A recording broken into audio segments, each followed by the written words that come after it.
It's time once again for the Passion to Succeed podcast, where we explore the traits, mindsets, and attitudes of passionate and successful individuals. This show is for anyone who wants to make a difference, make more money, learn from the greatest minds, and discover how to be more successful in all you do and doing it with a pure passion to succeed. Here's your host, serial entrepreneur, successful author, and the world's most passionate master coach, Craig White. Hi everybody, and welcome to another one of our Passion to Succeed podcast shows. It's Craig White here, and I'm really excited to be bringing to you a really inspiring guest, someone that's had an impact on my journey of personal development through discovering some of this guy's books. I'm really excited to bring this guy over you today. And one of the reasons for our Passion to Succeed show and the community that we're creating, we're really creating an empowering environment. And you know, from those of you who have really been involved in our shows, you understand that it really does take all of us to make every one of us successful. And this is the idea, to really bring to you some mindsets of entrepreneurs, passionate and millionaire minds from all over the globe that can help you raise your beliefs and raise your game to really believe in the possibilities that lie within you, around you, and before you. So let me introduce our guest. And you know, our guest, the first book that I stumbled across was a magnificent book, The Zen of MLM. More recently, the Go-Giver, co-written by a wonderful guy called Bob Bergen. We've had a show with Bob previously. The Go-Giver leader, and for those of you who have read The Slight Edge, I hadn't realized initially that it was co-authored by this amazing guy. So please give her I'm just really, really grateful, I guess, John, to welcome you to our show. So please welcome John David Mann. Craig, what a pleasure to be here. You are the very first host of a show ever to mention the Zen of MLM. I'm flabbergasted. Hey, well, you know, my personal development journey, starts sort of 17 years ago when I stumbled into the MLM and the direct selling industry, and it was a business I become really passionate about. And really, it's what cultivated, I guess, my appreciation for people and personal development, and reading that book.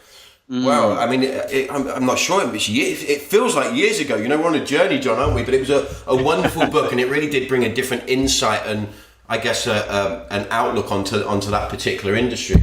So, John, wow. You're based in New England, I believe, at the moment? Yes. Speaking Old England to New England, I am in Western Massachusetts. Fantastic, and you're not from there originally. I know we were talking earlier. It's an area from where your wife's from. Where are you from originally? Yeah, my father is from Europe, from Germany. Actually, came over here during the war. My mom is a multi-generation American. So I grew up in the state of New Jersey, and more or less in the state of confusion. Moved, I hope, northward in both senses of the word, to Massachusetts to marry my wife, which was probably the best decision I ever made in my life. And so here I am. Oh, fantastic. So, John, you've become a very successful author, and I really want to delve into a little bit of your entrepreneurial career and really kind of set a platform for our listeners to understand, I guess, the passion that you've had to almost contribute from an early age and make an impactful difference, which I really believe you've done, certainly to me and certainly, you know, worldwide. I mean, you've sold over 2 million copies of books. I believe your books are printed in over 24 languages. How many books have you written to date, John? I've written over 24. I don't know the exact number, 24, 25, 26, something like that, 27. It's and the thing is, and your numbers are correct, I've sold over 2 million copies, over 24 languages. This was all by accident, or at least it was not by original intent. I'd never set out, or let's say I didn't originally set out to become an author. That was not my career plan. It was not my life design. So how I got here is kind of a twisty, turny story. But you're absolutely right. It does start, and it did start with a passion that I had from a very early age to, for lack of a longer phrase, to change the world. I've always wanted to have an impact on people's happiness and on the state of the planet, state of humankind. It's just always been there since I was a teenager. Joe, I really do share that, and that sits really well with me. I mean, the hairs on my arms are just standing up with you mentioning that, because I think for me, I think if more people had this kind of outlook in life, we could really create a ripple effect of change. And when I look back at, I guess, something that really inspired me with yourself, John, and we'll get kind of fast forward, I guess, in a moment to your writing, and I want to discuss this exciting new book that you've got coming out, and also a little bit about the Go-Giver, if we may. Yes. But at age 17, you and your friends, and I need to work out and discover where this idea come from, because how many 17-year-olds or people in their teens are looking at or even considering what you managed to succeed in. And at age 17, yourself and a few friends, I believe, actually started your own high school in New Jersey, which successfully, and this is what's fascinating, successfully saw kids being placed in both Yale and Harvard, which, for those of us outside of the United States, everyone's heard of Yale and Harvard, so understands the prestige of getting into them universities and campuses, etc. Where did that idea, where was it born from? How did it come about, and how did you make it happen? Yes, well, that's all true. The Yale graduate, or the Yale student, was my girlfriend at the time, and the Harvard was a guy who was in her, and we got Princeton, and we got some state universities.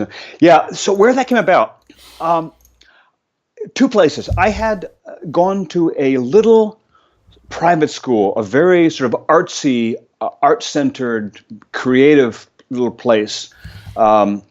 For many years. My mother taught there. She was a school teacher. She taught Greek mythology and history and English and so forth, but really her passion was storytelling and Greek mythology. And I went there for many years. And then I and many of my friends graduated from, it only went up to a certain grade, so then we went on to public schools. And we're really just not satisfied and not happy with our schooling. We felt like we just kind of marking time in sort of mediocre buildings with mediocre classes and mediocre teachers, and just kind of wasting a couple of years until we would get out and not really learning anything. And we wanted to learn. We wanted to study stuff. We were like hungry. So we kind of got together one day and just, in the way that kids do, said, what would it be like? What would it be like if we started our own school?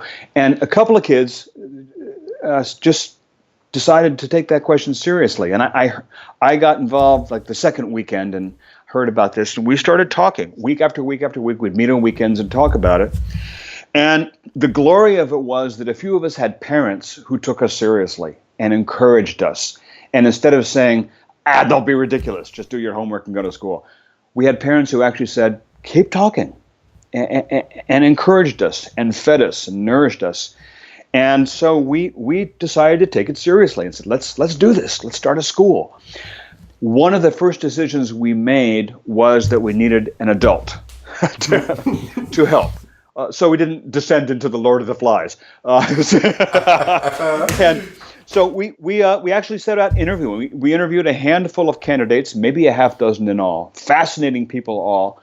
We found a man that I've written about him on my blog a number of times, and who is 90 as we speak today. I just had a letter from him recently. Wonderful man. And we hired him. We hired him for the grand salary of $0. Wow. And he came on and lived at one of our homes and worked with us for 6 months and got the thing going. And we started and ran it. I graduated and I went back and I was a teacher there for a year.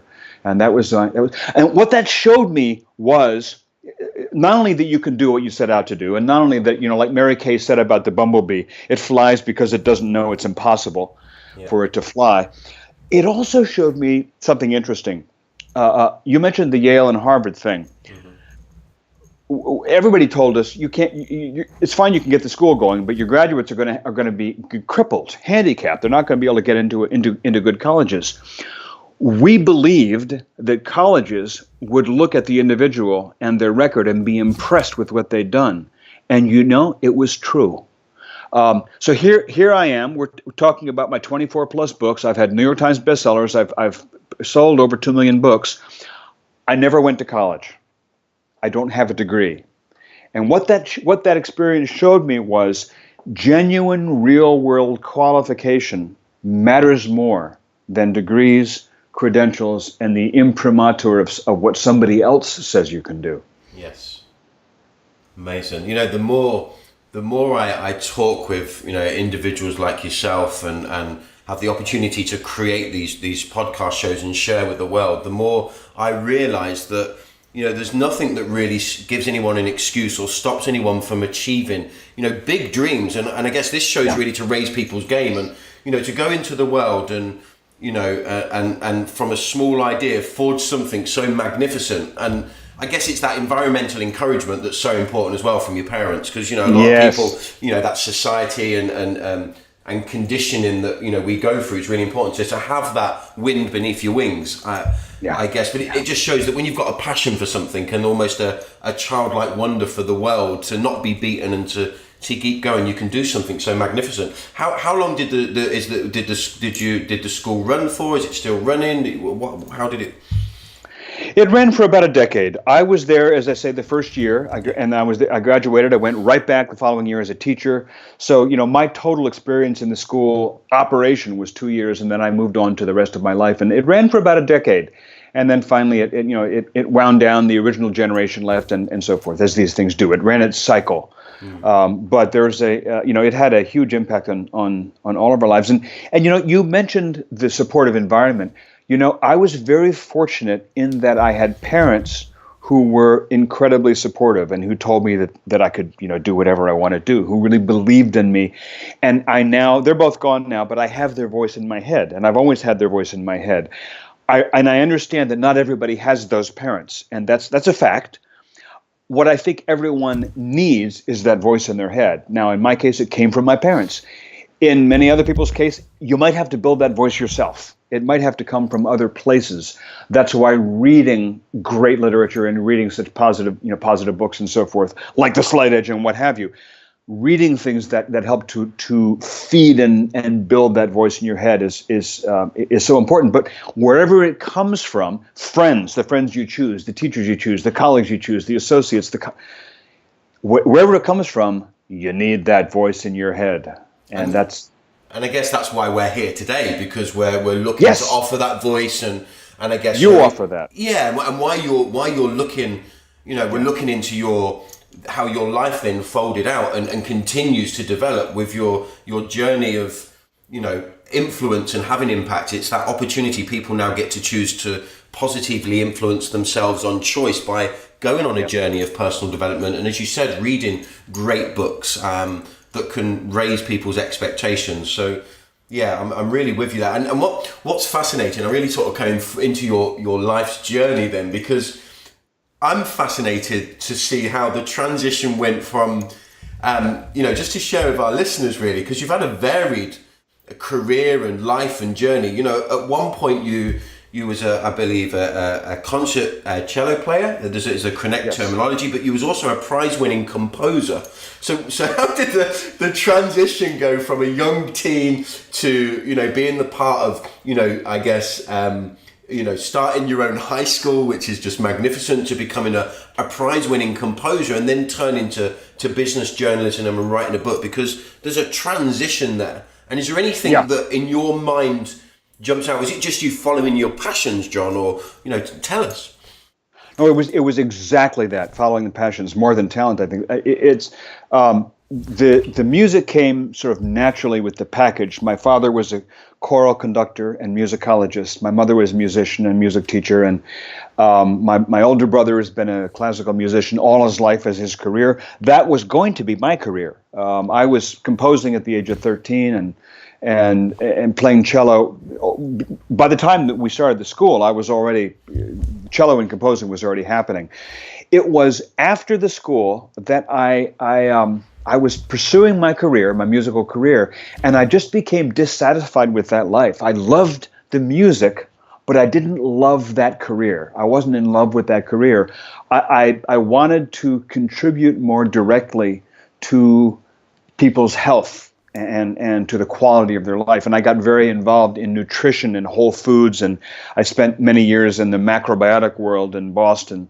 And you know, that took me out of everything else I was doing for a decade. And it was in the process of doing that, which I was completely and totally engaged in, fanatically engaged in, but I didn't stay there. In that career, there were always newsletters and little magazines and things that were pieces of writing that needed help, and I was always kind of the guy who would edit them. Okay. I had academic parents, who published for a living, and so I did spend a lot of years moonlighting as an editor. I went from the whole nutrition and health thing into it was a natural transition to marketing, network marketing, direct selling, that world, because it was a natural foods infused world.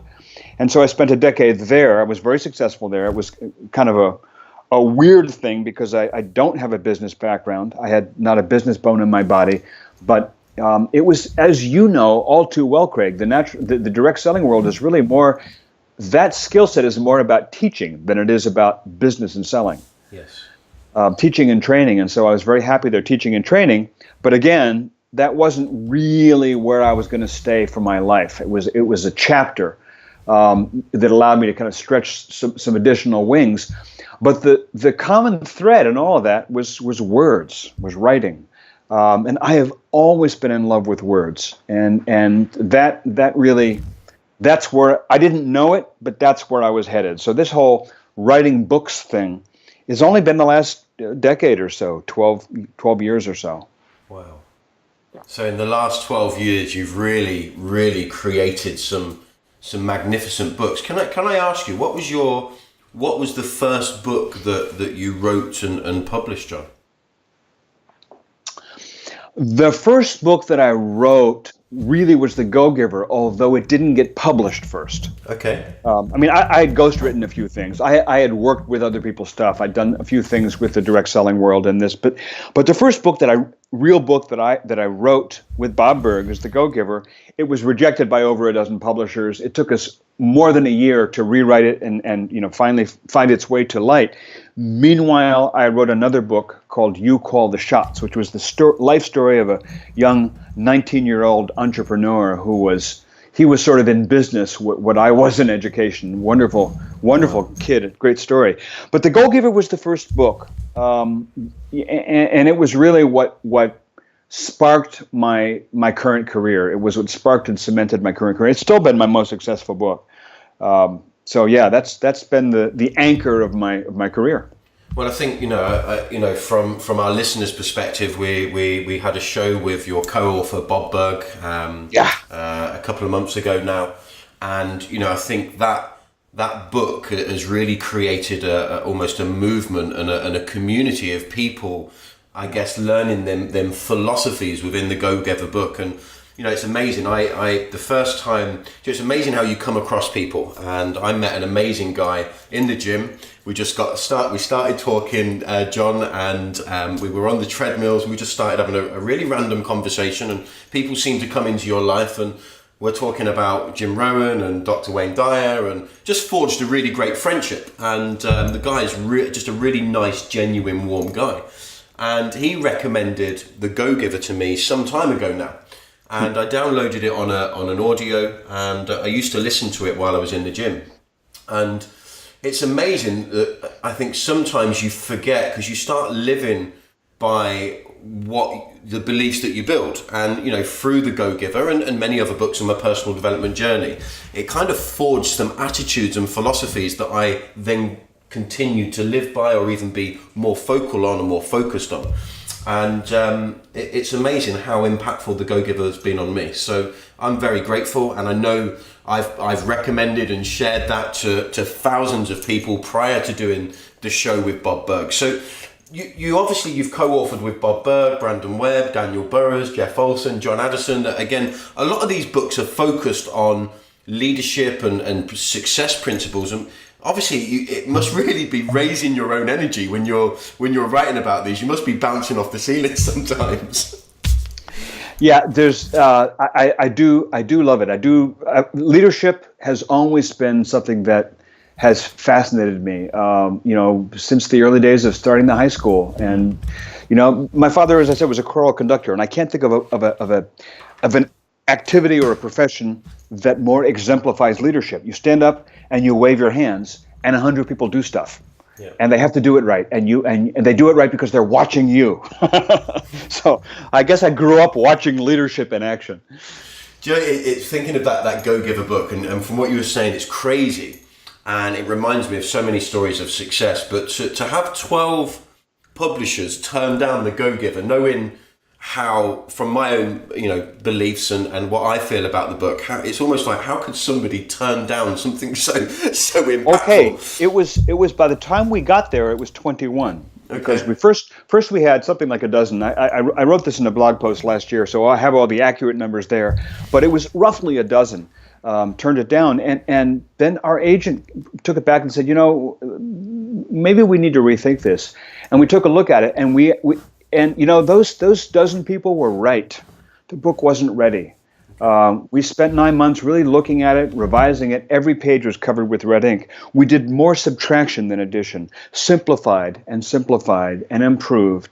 We threw out the last chapter and wrote a whole new last chapter. We changed one character from the character Rachel in The Go-Giver was originally a guy named Raphael. I mean, we changed his gender. We did a gender reassignment surgery on that character. We did a lot of revision on that book, and then went back to New York. We felt it was ready, and then it was rejected by another dozen. Okay. Until finally, Adrian Zackheim, the publisher at Portfolio, and I just talked to Adrian on the phone yesterday. What a wonderful man, and he said, "I want that book," and he was right. He wanted that book, and the book wanted him. Brilliant. But I want to say, fast forward to the book that you mentioned, The Recipe, that's about to come out. The Recipe is writing the recipe is a little bit like starting that high school, because this is a whole new thing. This one also got rejected by more than 24 publishers, actually more than 40 publishers. Wow. Until the 41st, who also said no. There never was a publisher at the end of that story. There was no punchline to the story. We never got that publisher at the end who finally said yes. No one said yes. And so we were faced with 3 choices. One, we could try to completely rewrite it and make it into a different story that a publisher would say yes to. Didn't like that idea. Number 2, we could just put it on the shelf and say, oh, well. Or number 3, we could roll up our sleeves and say, okay, we'll publish it ourselves. And that is sort of like starting a high school as a 17-year-old, because it's not my experience. It's not my skill set. I don't have the time. I don't have the budget. I don't have the knowledge. This is like, so that's what we're doing. We're doing the bumblebee thing. And as you and I speak, will it be successful? I have no idea. I believe so, but we won't know for a fact until October when it's out. October the 17th, this book comes out, which I really want to discuss with you, actually. But the story that you've just shared, both on the Go-Giver and the Recipe, there's an entrepreneurial story there for every small business owner, for every direct seller, for every budding entrepreneur, for anyone that's passionate about achieving anything, whether it's even learning a new language or running the London or New York marathon. There's a story of never giving up to what you're passionate about. Yeah. Well, and there's another side to it too, which I think I think part of the story that's really important is, we all know the stories about Colonel Sanders being turned down, 80 times or whatever it was, and Chicken Soup for the Soul was rejected, 5 million times, or what. We've heard these stories. Edison tried 1,000 times to invent the light bulb. And the moral that we usually take from those stories is just don't give up. Keep trying, keep trying, keep trying. You're right. The world is wrong. So just don't listen to the critics. Stick to your guns. Follow your passion. Follow your dream. It'll work out in the end. But it's not that simple in my view, because, like I said, those first dozen publishers who said who rejected the Go-Giver, they were right. Yeah. If they had published the Go-Giver the way it was, I can promise you, Craig, you would have never heard of it. Wow. Because it wasn't ready. It wasn't good. And so the thing is that sometimes your critics are right, or at least there's something in what they're saying that is right. I think that one of the secrets, I know this for a fact actually, one of the secrets to being a good writer is to be open to qualified critique. And it's the same thing for an entrepreneur. You may have an idea for a business, and you go looking for funding, and investor after investor after investor says, yeah, I like the idea, but nah, I think not. And you wonder, what's wrong with these people? Well, maybe that's not what's wrong with these people. Maybe they're seeing something in your plan that's flawed.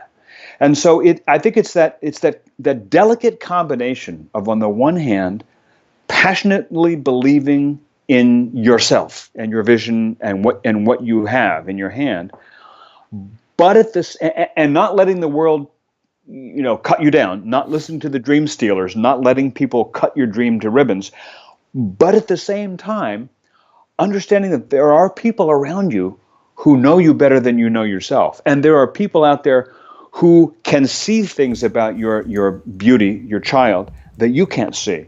And so, we didn't just say, well, the heck with all these publishers, we're going to publish the recipe ourselves. We rewrote and rewrote and rewrote. I've given it to now a circle of readers. About 175 advanced readers have read the book. So you have to partner with the world.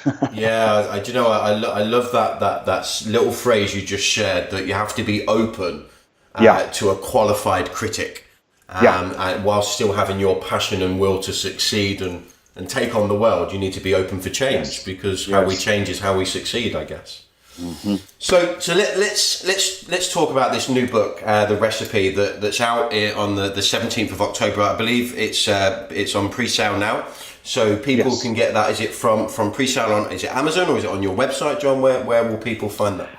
It's everywhere. It's on Amazon. It's everywhere. We have a pre-sale sort of a pre-order bonus offer going. At the website, name is theingredientsofgreatness.com. Theingredientsofgreatness.com. We'll make sure that's on our website. So talk to me, because talk to me about how you managed to come to co-author a book with Chef Charles Carroll, who is an 8-time culinary Olympian. So how did this come about? Because you've had some amazing opportunities to co-author with some great people. How did it come about to co-author with an Olympian? Yeah, this is wild. I never expected to write books with a Navy SEAL sniper. I never expected to write books with a Olympic chef. Yeah. So that came about in a very simple way. The Go-Giver had been out for a year or so, and I got an email one day from this person I'd never heard of. I said, my name is Charles Carroll. I'm the executive chef of this exclusive country club in Houston, Texas. It's one of the busiest country clubs in the nation. And I use the Go-Giver with my team. I have 75 employees. We have 3 kitchens and 5 restaurants. We put on some 800 banquet events per week. Wow. And I use the Go-Giver as a management tool. I teach it to my staff. And I'd love to have you come out and give a talk about it. And so I did. He flew me out to Houston, and I gave a talk to his people. And while I was there, he said, I have this idea for a story. So as you can imagine, I've heard that sentence before. Brilliant. I have this idea for a story. My favorite moment in the movie Shakespeare in Love is the moment when young Will Shakespeare is taking a ferry boat across the river to try to go sneak a visit to his love, and the guy who's paddling the boat says, "Oh, I got a script myself here." And forget the time. That's on the screenplay. He's hoping Will will take a look at it. It's like, oh my God, not just Hollywood. It's everywhere. Everyone has a screenplay in their back pocket. Brilliant. So yeah, I have an idea for a story, says Charles, and he told me the idea, and I was immediately hooked. I loved it. I loved the idea. First off, it was the idea of combining personal growth with cooking. Appealed to me because I love cooking. My wife and I love to cook. My mom was a wonderful cook. So I'm no expert. I'm no Olympic chef, but I love the idea. And the story, there are a lot of parables out there. And you'll hear in the business world, a lot of really accomplished, wonderful business people will tell you, I hate parables. We got an endorsement on the back of the Go-Giver Leader from Mark Sanborn, lovely writer who wrote the Fred Factor. Wonderful, wonderful man, great speaker. And Mark's endorsement, this is not word for word, but basically what Mark says is, I hate parables, but I like this one. Not quite that bad, but that's the truth, though. A lot of people, I've heard many times, I hate parables, but I like the Go-Giver. That's because there are a lot of parables out there that are frankly, they are not very engaging as stories. They're not very compelling as narratives, as chronicles. They are thinly disguised lectures. They're like PowerPoints with some character names attached. And the authors are well-meaning, and the authors can be wonderful people who have something great and valuable to teach. But when you're writing, so a parable is essentially this. A parable is a simple story that makes a point, right? Yeah. It's a fable if it's got animals. It's a parable if it's got people. So there you go.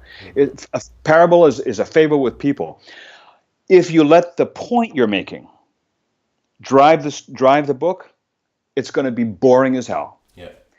The characters have to drive it. The story has to drive it. It has to be a real story about real people that have real experiences, real failure, real loss, real disappointment, real pain, real struggle.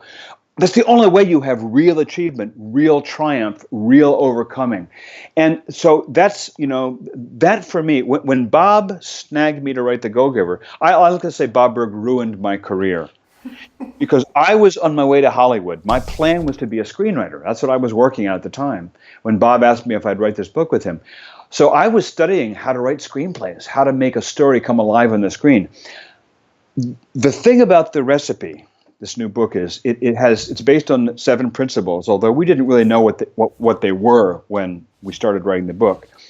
But fundamentally, it's a story about love and loss. It's a story about a young boy who's lost his dad. His father's just died, and who's really struggling with his life. And he crosses paths with this crusty old retired diner chef who becomes the unlikely mentor. It's kind of like the Karate Kid, meet the master chef. And so the chef, who it turns out has more to him than meets the eye, is exemplary of a great mentor. He doesn't spout, he doesn't lecture, he doesn't push the kid around and tell him what to do. He leads the boy in a process of self-discovery. So it's the experience of this poor 14-year-old boy who's struggling so much that really, really just spoke to me. I love this idea. This is Charles's idea for the setup of the story. And so the idea of taking that basic idea and running with it, writing a narrative, I was in love with the idea, and I'm really happy with where it ended up going.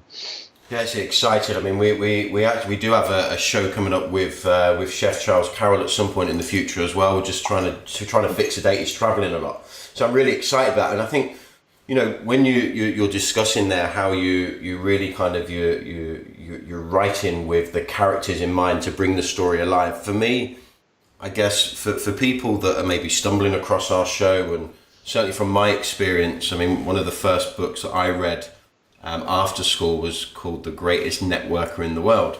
And what that did for me, John, and I'm sure you've read the book by John Milton Fogg, as many people have, but I didn't read it. I produced it. Wow. Really? Yeah, John came to me one day and said, I had this idea for a book, and he showed me a few pages. I said, God, John, you got to do this. This is great.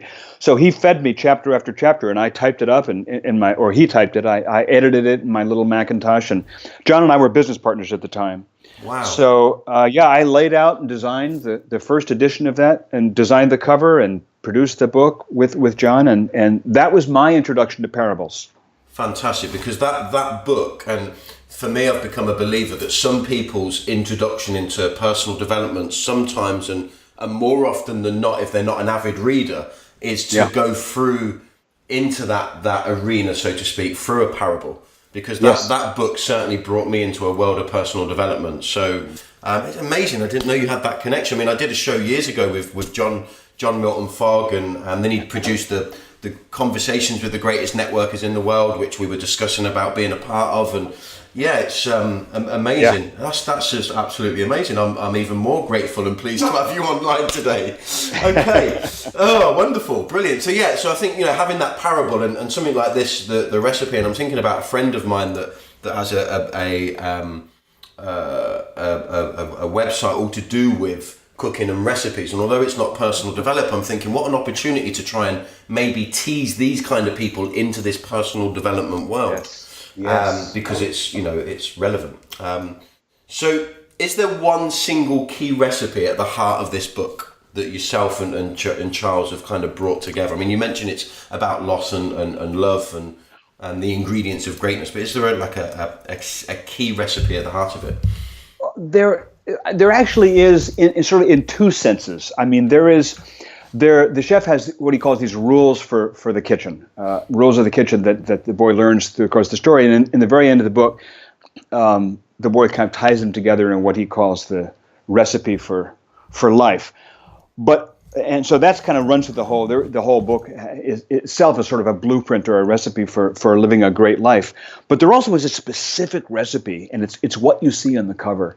It's a recipe for oat blueberry pancakes. And one of the beautiful ironies of this is this recipe did not come from Chef Charles. It came from my wife. She makes it every Sunday. And it's a recipe that the boy used to make with his father every Saturday. And it's special to the book because it's in the course of making this recipe that the father gives the boy a lesson that proves to be the lesson that really matters most. So it's kind of a fun process of discovery through the book. It really comes early in the book, but then it comes back again right at the end of the book with new layers of meaning to it. Wow. I mean, I was going to ask you, John, did you have to learn to cook all of these dishes yourself? I know you mentioned that you love cooking. I did. And your wife loves cooking. I was thinking, did she get involved and prompt you and push you in the right direction? But she didn't. For most of the time that I was drafting the first draft of the manuscript and doing the real heavy lifting of the writing, I was alone. I often do. I go into seclusion for a couple of weeks. But I cooked it all. I was just compiling this morning a set of snapshots I took of all these dishes because, all the cutting, all the dicing, all the peeling, all the cooking, the crab truffle grilled cheese sandwich, all of them, I did them in my kitchen so I'd know what I was writing about. I did not do this with the sniper books, I want to tell you. I'm very grateful. We wouldn't be talking to you today, John. That's right. I didn't do that stuff. I just wrote about it. But the cooking part, I actually went through it myself, so I'd know what I was doing. Brilliant. In the book, one of the things that you discuss, the chef character discusses how everything you cook reveals everything you are. What does that mean, and how does it, I guess, apply for people that can't cook, won't cook?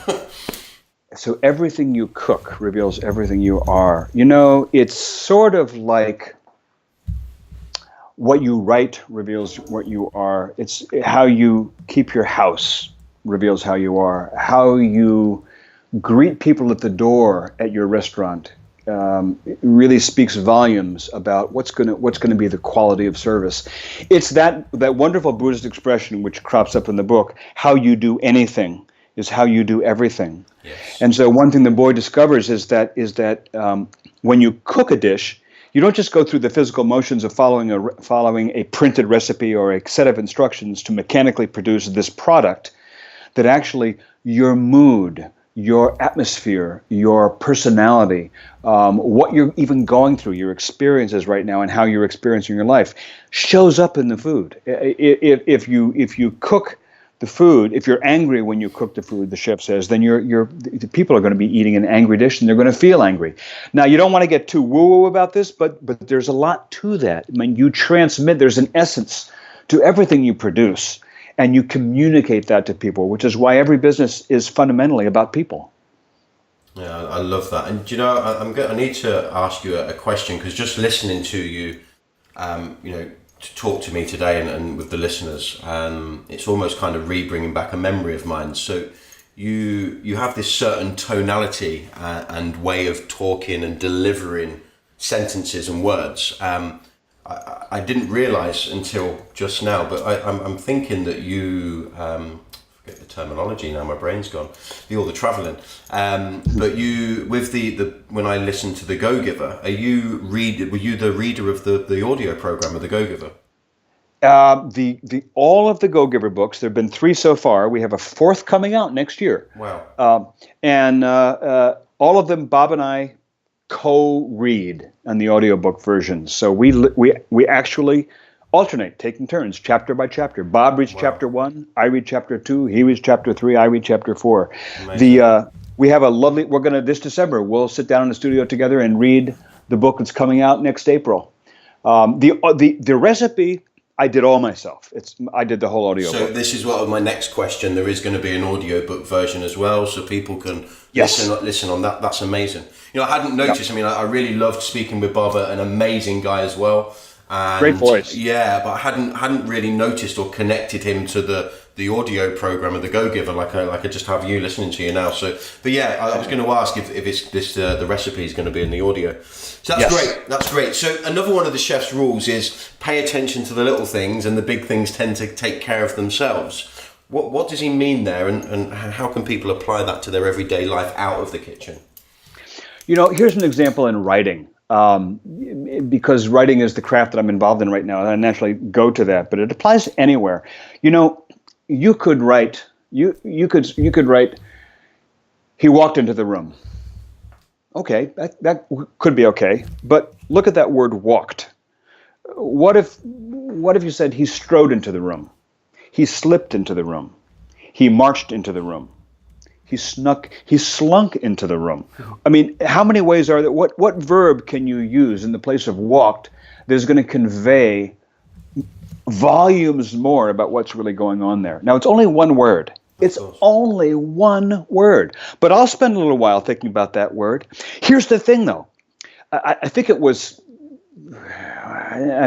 not Fitzgerald. It was I'm spacing on the word, just like you said you were doing. I forget which great author. Hemingway it was. Okay, there we go.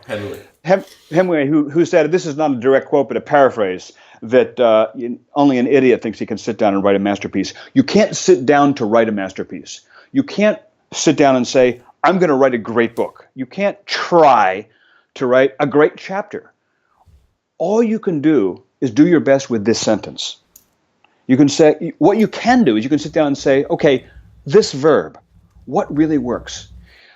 I believe so, he said. Is it he said, or he declared, or he drawled? I mean, you can play with your verb. You cannot sit down, as I said, to write a great book. You can't sit down and create a great business. What you can do is you can sit down and say, how will we greet customers on the phone? Yeah. All you can do is little things, because all you have is this moment. So to me, life is delivered, is created by big decisions manifest in tiny actions and little things. And that's, in the kitchen, it's delivered in the context of cutting vegetables in little pieces that are almost identical in size and shape. And the boy, Owen, is wondering, does it really matter? It's all that matters. The height of the flame, the size of the vegetable piece, the sharpness of the knife, the motion of your arm, the placement of your fingers. The little things is really all you can control. But if you can control those really well, you can move the world. That's the slight edge, of course. In essence. Wow, I'm gonna love reading this book and listening to the audio. I mean, being an ex-chef myself, although many years ago, I kind of stumbled. I went from pot wash to sous chef to second chef to running the kitchen. I had no idea. That's fascinating. I was from age 17. I was running a kitchen, an a la carte menu in a small village called Stilton, just outside Peterborough. Most people have heard of Stilton cheese. Stilton cheese, of course. And that's it was made in Melton Mowbray, but the family were connected to the I think it was the Bell Inn Hotel and pub back in the day, and they used to sell Stilton cheese from Melton Mowbray for the travellers that were going sort of up and down what was the old A1. That's A1. Is A1 the oldest road in UK? I believe so, because originally it was built by the Romans to connect London to York. I believe it. Obviously it was a straight road because that's how they worked. I mean, wow, it's ever changing, like all roads around the world, I guess, as we have more and more cars that grace the planet. But yeah, so I'm really fascinated about getting my hands on a copy of this book. More so because being an avid reader of many of your books and now being aware of the start of my own personal development journey, and I really do hope our readers can embrace some of your philosophies and how you've tried to get them across. I mean, well, not tried successfully throughout your career and still to this day. So one more statement that the chef discusses. He talks about excellence is not greatness. Greatness is excellence plus honor. What's the kind of the story or the message behind this in and out of the kitchen? You know, it's funny. I just go back to the Go-Giver for a moment, because the Go-Giver is based on these 5 laws of stratospheric success. And when Bob and I began the book, we didn't have 5 laws of anything. We didn't have 5, period. That was, I've always loved the number 5. It's partly my musical background, partly my philosophical background, but I had a feeling it would be 5 something, but I didn't know what. The 5th law of the Go-Giver is the one that people always come back and say, wow, that's the one that really made me have to think. And I won't reveal what that is. Readers can get that on their own. But the point of it is, we didn't know what that was until we were, well on our way through the book. We discovered it in the same way that the readers discover it, in the same way that Joe, the character, discovers it. This was something like that with the recipe. These 7 rules. And by the way, where that came from was Chef Charles actually has rules of the kitchen. They're not 7, there's 20 or so. He has printed on a little card that he has all of his employees carry in their pocket. I mean, that's an actual thing. So we are, of course, going to make a card available on our website with these 7 rules of the kitchen on it. And in the back, the recipe for living. But I knew there were 7 rules, but I wasn't sure what they all were when we started writing the book. And so a lot of this sort of came out in the process of writing and drafting and revising. And this one is right at the end. And where it came from for me is, part of it is from just Chef and who he is. He'd been very involved with the military, and that's a whole another story that we'll write about elsewhere. But I had this book with Brandon Webb, our first book together, called The Red Circle, which is Brandon's memoir, basically. Mm-hmm. And it's our most well-known book. It was a very successful book, and it was our first together. And it's a story that it's a big book. And the last 2 pages are what everyone talks about when they write to me about the book. And the basic message of the book is boiled down in those last 2 pages, which comes down to 2 words: excellence matters. It's all about excellence, top quality, being the best in the world, doing something really, really well. It's what Brandon and I bonded around, is doing things excellently. And I published that in a blog post, and a reader wrote in and said, I really disagree with you. I was like, what? He said, yeah, excellence is like, Hitler was excellent at what he did. And I was like, yeah, I understand, but that's not what we're saying. And so I give this whole defensive explanation, but his words stuck with me. And lo and behold, I'm near the end of the recipe, and because there's a lot in the recipe that is about excellence. There's a whole principle of the 7 that's number 6 is all about excellence. But it is more than that. Being excellent. I used to play cello, as you know, and I had an ensemble once in school. We were playing Brahms piano quintet, F minor. It's string quartet plus piano. And our first violinist was this young kid from Hungary who was brilliant. He was ready to be a soloist. He could play anything. And it was awful playing with him because he played with no soul. He couldn't listen to the other players. He couldn't blend in with the other players. He would get things totally wrong because he was playing from his head and he didn't know how to play from his heart. He was a player who was excellent but had no honor. And in the book, honor is about respect. It's about respect for who you're with, your colleagues, your customers, your clients. On the field of battle, it's even respect for your enemy, which is a critical thing. It's a thing that that warriors of old always knew about, and warriors of today even understand about. It's about respect for each vegetable, each plant, each animal whatever you're cooking, and that's what takes excellence and elevates it into a whole nother dimension, into a whole nother sphere. It's not just about getting wealthy, for example, doing a business really well so that it turns a profit. It's about making a difference. Yep. It's not just about doing something well. It's about doing something for a great reason. So that's really what that principle is about. I love that, and again, sits really well with me. I think when your passion is greater than yourself, you can certainly have a real positive impact. And I'm a firm believer if you're passionate about something, you can become excellent at it. But I love this philosophy of excellence plus honor. I think it's really important. And sits well at the at the core of having really good values and integrity in all you do. So obviously the book's written, the audio's ready, you know, we're in the pre-sale time. You know, what is it that you hope that the people of the world and, you know, our listeners and people that are connected with you will actually get from this book? Because I know you do make loss a central part of the book as well, because I've you know, heard and discovered that a lot of people have got the box of tissues out because of the emotional response and reaction to that. Why is that, and what do you hope people are going to gain from this book, John? Well, yeah, you mentioned the tissues. I mean, clearly, one of the things, it's sort of a sequence here. One of the first things I hope is that people are touched by the story, that it reaches them emotionally. That's got to happen. Yes. For anything else to happen, that's got to happen. So far, I've been really gratified, because a lot of early readers, as you say, have been coming back and saying, my favorite review of the book so far was an email I got from a friend of mine who's a registered nurse, and she wrote this email that said, "OMG, just finished, sobbing, snot everywhere, ran out of tissues, people are staring, hashtag I love this book."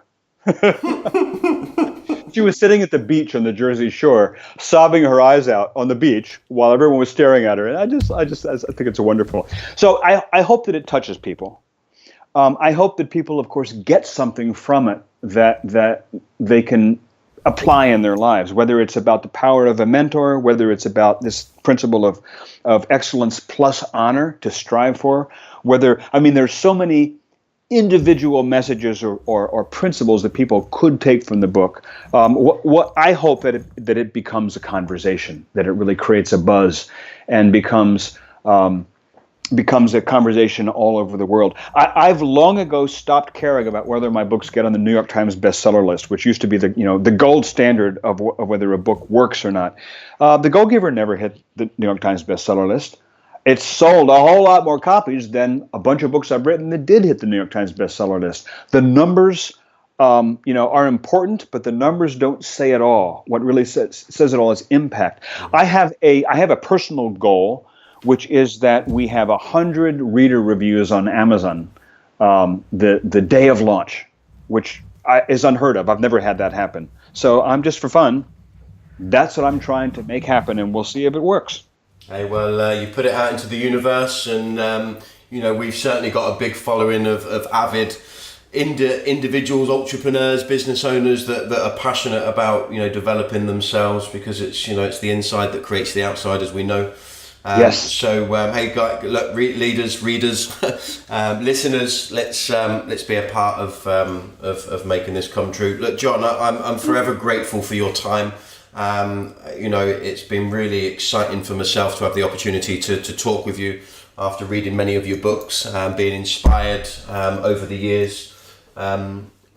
It's just absolutely sensational. So look, I'm really grateful, guys. I'm sure you've really enjoyed John's show today, John. But before we let you go and enjoy your afternoon in the New England countryside, which looks beautiful, by the way, the recipe for living.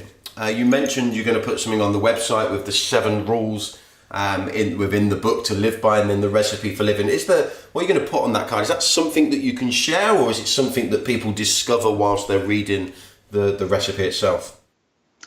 The recipe for living, I think it's something it's probably too big of a mouthful to share right here, but it's the rules in the kitchen, the practical rules in the kitchen, and they all come from real chef experience. They all come from Chef Charles' Olympic chef experience that translate into a code for living, sort of like the chivalric code, a code for living that could fit in the back of a card. And in fact, it will fit in the back of a card once I get that card done. Fantastic. Well, again, thank you very much for your time. And I'm really grateful.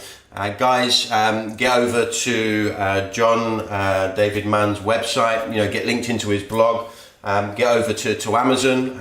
Let's order a copy of the recipe. I'm really excited about getting a copy myself. And John, thank you very much for giving us some of your time today. The Passion to Succeed community and myself are very, very grateful. And we wish you a really exciting day and weekend. Thank you very much. Thank you so much. From New England to Old England, I say hello and thank you. If you enjoyed today's show, we would appreciate it if you would most people share through social media, then subscribe, rate and provide a review over at iTunes and SoundCloud. That's all for today. Thank you for joining us. The Passion to Succeed show is brought to you by passiontosucceed.com. Get over to the website, subscribe, and join the community of passionate people.